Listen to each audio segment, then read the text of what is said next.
태초에 광물이 있었다. 만약 성경의 첫 문장이 이렇게 시작했다면 얼마나 낯설었을까요? 하지만 성경을 읽다 보면 이 가설이 그리 황당하게 들리지 않을지도 모릅니다. 성경은 돌, 바위, 보석, 광물로 가득합니다. 하나님은 자신을 반석이라 부르고 계명은 돌판에 새겨졌으며 예수는 모퉁이 돌이 되었습니다. 이 모든 증거는 우리에게 다음과 같은 대담한 질문을 던집니다. 하나님은 실제로 외계에서 온 광부가 아닐까요? 이 이야기는 그 가능성을 진지하게 탐구하며 광물학적 시각으로 성경을 읽을 때 발견되는 놀라운 패턴을 따라갑니다. 이 패턴은 우리가 믿어온 신의 정체성에 대한 근본적인 의문을 제기합니다. 인류 역사의 대부분 동안 돌은 단순한 물질이 아닌 시간을 초월하는 매체였습니다. 고대인들에게 돌은 그들의 흔적을 영원히 남길 수 있는 유일한 방법이었죠. 그런데 성경의 하나님은 이 특성을 누구보다 잘 이해하고 활용했습니다. 야곱이 꿈에서 깨어나 돌기둥을 세웠을 때, 여호수아가 요단강을 건너며 12개의 돌을 세웠을 때, 사무엘이 에베네셀이라는 돌을 세웠을 때, 이 모든 행위는 단순한 기념비가 아니었습니다. 이는 마치 외계 탐사선이 방문한 행성의 표식을 남기는 것과 같은 행위나 혹은 우리가 여기 있었다라는 선언과 같습니다. 더욱 흥미로운 것은 십계명입니다. 하나님은 왜 양피지나 진흙판이 아닌 돌판에 십계명을 새겼을까요? 만약 하나님이 외계에서 온 광부라면 그 답은 명백합니다. 자신의 고향 행성에서 가장 가치 있고 영구적인 기록 매체를 선택한 것이죠. 그것은 문화적 습관이자 본능적인 선택이었을 것입니다. 성경은 하나님을 반석, 요새, 산으로 묘사합니다. 이러한 비유는 단순한 문학적 장치가 아니라 하나님의 본질에 대한 중요한 단서일 수 있습니다. 인류학자들이 알려주듯 문화는 자신의 환경과 경험을 통해 신을 상상합니다. 바다를 알지 못하는 사막 민족이 파도와 같은 신을 상상하기 어렵듯이 말이죠. 만약 하나님이 외계 광물질 행성에서 온 존재라면 자신을 설명하기 위해 반석이라는 비유를 사용한 것은 자연스러운 일일 것입니다. 실제로 성경 속 하나님의 특성, 그러니까 변하지 않음, 안정성, 영원함 등은 모두 광물의 특성과 일치합니다.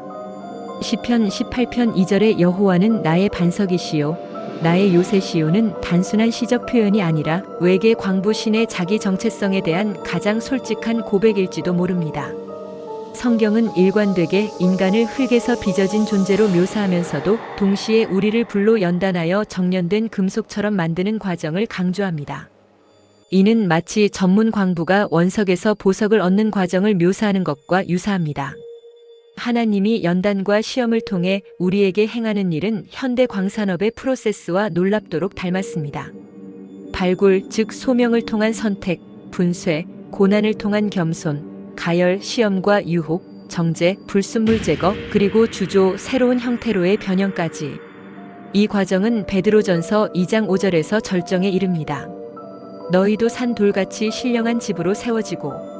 여기서 우리는 충격적인 진실을 마주합니다. 하나님의 궁극적인 목표는 인간을 자신과 같은 존재 산이나 돌로 변화시키는 것입니다. 이는 마치 외계 광부가 자신의 종족을 재생산하는 방식처럼 보입니다. 신약에서 예수는 건축자들이 버린 돌이었다가 모퉁이 돌이 됩니다. 그런데 이 묘사는 단순한 은유로만 읽어야 할까요? 만약 하나님이 광물질 존재라면 그의 아들 역시 특별한 종류의 광물이었을 가능성이 있습니다.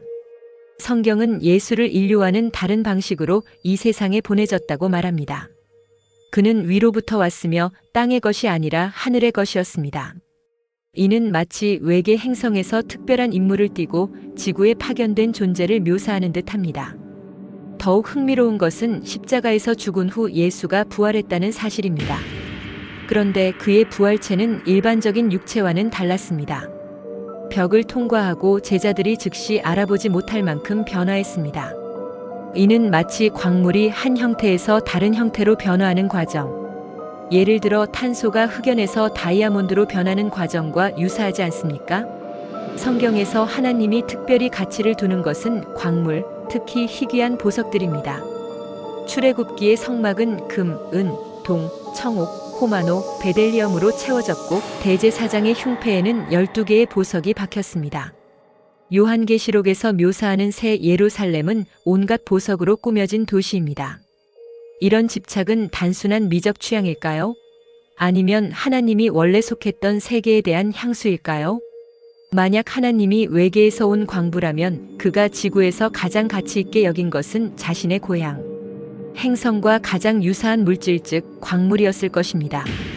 더 나아가 하나님이 인간에게서 찾고자 하는 것도 유사한 특질일 수 있습니다.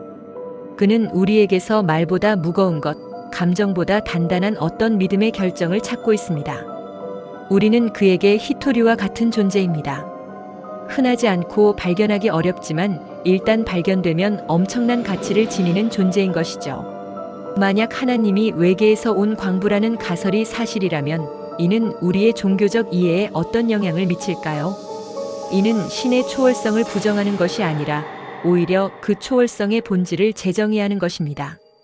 하나님은 여전히 우주를 창조한 존재일 수 있습니다. 다만 그가 인간과 유사한 존재가 아니라 광물질적 존재라는 점이 다를 뿐입니다. 그는 물질적이면서도 영원하며 고정되어 있으면서도 우주 전체에 편재하는 존재입니다. 이런 관점에서 보면 신앙의 본질은 말씀이 육신이 되는 과정이 아니라 말씀이 광물이 되는 과정입니다. 우리는 하나님의 말씀을 들을 뿐만 아니라 그것이 우리 안에서 결정체로 형성되는 것을 허용해야 합니다. 그리고 궁극적으로 하나님은 우리 각자에게서 아직 채굴되지 않은 광물질을 발견하고 싶어 합니다.